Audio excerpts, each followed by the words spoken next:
Bulletin में सबसे पहले आपको बताएंगे बिलावल भुट्टो जरदारी की जानिब से हुकूमत के खिलाफ तहरीक अदम एतमाद के बयान के बाद पीडीएम इत्तेहाद को पहुंचने वाले नुकसान का इजाला करने के लिए साबिक सदर आसिफ अली जरदारी मैदान में आ गए। कहा पीडीएम मुत्तहिद है, हुकूमत पर हर तरफ से वार होगा, तमाम ऑप्शंस बतदरीज इस्तेमाल करेंगे, ये गिर चुके हैं, आखिरी धक्के की जरूरत है। पीपल्स पार्टी पंजाब के जनरल सेक्रेटरी चौधरी मंजूर से टेलीफोनिक गुफ्तगू करते हुए साबिक सदर आसिफ जरदारी ने कहा कि मुल्क शदीद खतरात में है, हुक्मरान कोई बड़ा ब्लंडर कर सकते हैं, हुकूमत को घर भेजना बहुत जरूरी हो चुका। पीडीएम के साथ मिलकर पीपल्स पार्टी इस नाकाम और नाअहल टोले को घर भेजेगी। बिलावल भुट्टो जरदारी ने 2 रोज कबल बयान दिया था कि हुकूमत को जलसों की बजाय तहरीक अदम एतमाद से घर भेजा जाए, जिस पर नून लीग का मौक़िफ़ था कि अदम एतमाद के लिए नंबर्स पूरे नहीं।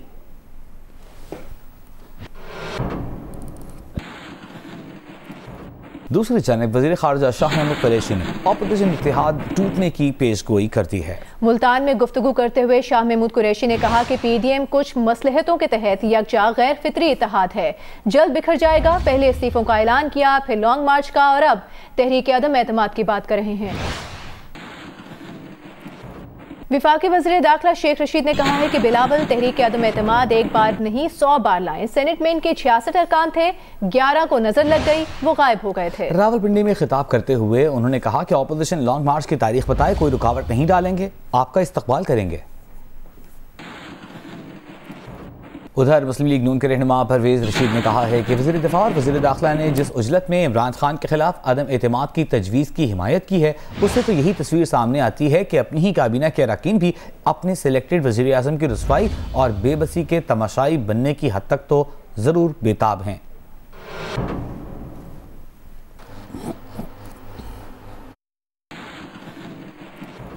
आगे बढ़ते हैं, आपको बताते हैं कि लाहौर में नून लीगी रहनुमाओं के क़याम गाह के अतराफ ज़मीन बागुजार कराने के लिए ज़िला इंतज़ामिया का ऑपरेशन। खोखर पैलेस के अतराफ मुताबिक तामीरात गिरा दी गई। खोखर पैलेस नून लीग के एमएनए सैफुल मुलूक और एमपीए अफजल खोखर की रिहाइश का है। ज़िला इंतज़ामिया ने जो तामीरात गिराई उनमें एक मार्केट और खोखर बरादरान के भांजों के मकानात भी शामिल हैं। ज़िला इंतज़ामिया का कहना है कि गिराई गई तामीरात गैर कानूनी थीं। आज के ऑपरेशन से 38 केनाल ज़मीन से कब्जा खत्म कर पाया गया है। खोखर बरादरान का कहना है कि हुक्म इम्तना के बावजूद किया जाने वाला ऑपरेशन खिलाफ कानून है।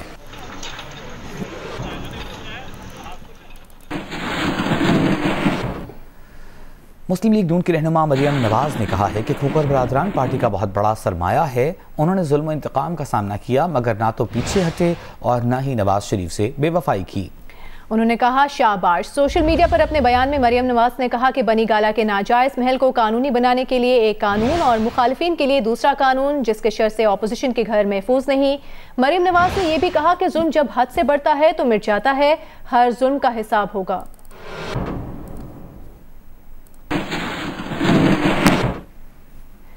वज़ीर आला पंजाब उस्मान बुज़दार ने कहा है कि पंजाब में अब तक तकरीबन 185 अरब रुपए मालियत की सरकारी ज़मीनें कब्जा माफिया से छुड़वाकर कानूनी कार्रवाई शुरू कर चुके हैं। वज़ीर आला ने कहा कि ये ऑपरेशन मुस्तक़बिल में भी इसी तरह जारी रहेगा। रियासत को अपनी बांदी समझने और रियासत की मिल्कियती असासों को माले मुफ्त की तरह हड़प करने वालों को हिसाब देना पड़ेगा।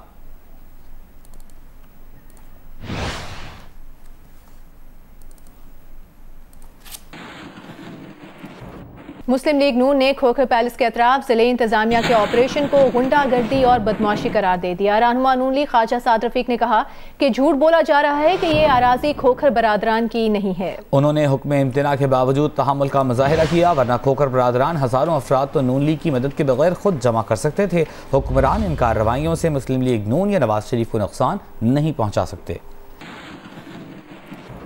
इस पर रद्द-ए-अमल देते हुए वज़ीर आला पंजाब की मुआविन खुसूसी डॉक्टर फिरदौस आशिक आवान ने कहा है कि जिन खोखर बरादरान ने गैर कानूनी कब्जे से सरकारी ज़मीन वागजार कराई, उन्हें नून लीग की पुष्ट बनाई हासिल थी।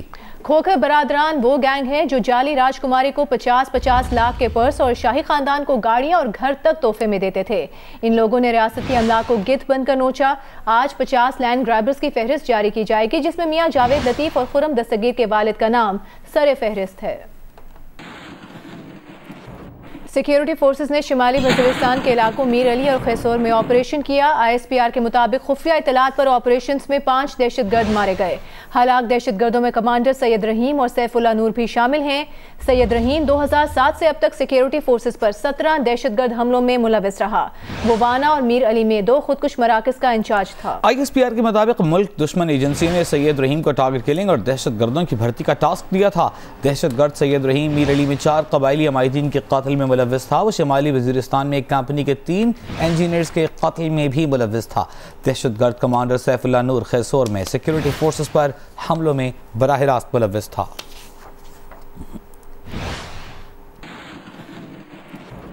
अहम खबर आपको देंगे। पाकिस्तान की ड्रग रेगुलेटरी अथॉरिटी ने रूसी वैक्सीन स्पुतनिक 5 की भी हंगामी हालात में इस्तेमाल की इजाज़त दे दी है। हुक्काम के मुताबिक पाकिस्तान में अब तक मुख्तलिफ ममालिक की 3 वैक्सीन को हंगामी हालात में इस्तेमाल की इजाज़त दी गई है। स्पुतनिक 5 वैक्सीन कोरोना वबा के खिलाफ 92% मुअस्सर है। रूसी वैक्सीन की 50,000 खुराकों पर मुश्तमिल पहली खेप इसी महीने के आखिर तक पाकिस्तान पहुंच जाएगी। रूसी वैक्सीन को -18 डिग्री पर स्टोर करना लाजमी है। माहिरीन का कहना है कि रूसी वैक्सीन भारत के मुकाबले में पाकिस्तान में दुगनी कीमत पर मुहैया किए जाने का खदशा है। जनूबी अफ्रीका के खिलाफ पहले टेस्ट के लिए पाकिस्तान के 17 रुकनी स्क्वाड का ऐलान कर दिया गया। अब्दुल्ला शफीक, कामरान गुलाम और सलमान अली आगा पहले टेस्ट का हिस्सा नहीं होंगे। फाइनल 11 का फैसला कप्तान और हेड कोच मुशावरत से करेंगे। कराची टेस्ट मंगल से शुरू होगा। कौमी सिलेक्शन कमेटी ने 20 रुकनी अबूरी स्क्वाड में से 3 खिलाड़ियों को ड्रॉप किया। कामरान गुलाम, अब्दुल्ला शफीक, सलमान आगा पहले टेस्ट के लिए तो दस्तयाब नहीं होंगे, लेकिन वो स्क्वाड के साथ ही ट्रेनिंग करेंगे। मुंतखब टीम में टॉप ऑर्डर में Abid Ali, Imran but, Azhar Ali, middle order में बाबर आजम, फवाद आलम, सऊद शकील शामिल हैं। फहीम अशरफ, मोहम्मद नवाज बतौर ऑलराउंडर, मोहम्मद रिजवान और सरफराज अहमद बतौर विकेट कीपर मुंतखब हुए। बॉलर्स में नौमान अली, साजिद खान, यासिर शाह, हारिस रऊफ, हसन अली, शाहीन आफरीदी और ताबिश खान शामिल हैं। फाइनल 11 का फैसला कप्तान और हेड कोच मशावरत से करेंगे। सीरीज का पहला टेस्ट मंगल से नेशनल स्टेडियम कराची में शुरू होगा। 22वीं Sindh open golf championship Shabbir Iqbal ने जीत ली। दिफाई चैंपियन अहमद बेग दूसरे नंबर पर रहे।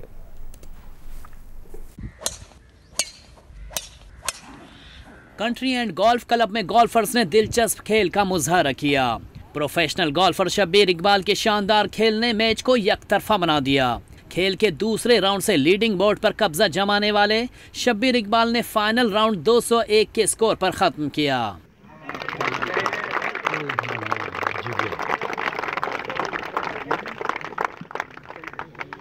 दिफाई चैंपियन अहमद बेग ने 206 स्कोर के साथ सेकंड पोजीशन हासिल की। एक स्ट्रोक के फर्क से विशाल खान तीसरे नंबर पर रहे। एमेचर्स में वक्कास बरकी ने कामयाबी समेटी। सीनियर प्रोफेशनल में ताहिर महमूद, जूनियर प्रोफेशनल में अब्दुल वदूद और सीनियर एमेचर्स के नेट में मोहम्मद बिशारत और ग्रास में नदीम इफ्तिखार ने कामयाबी हासिल की।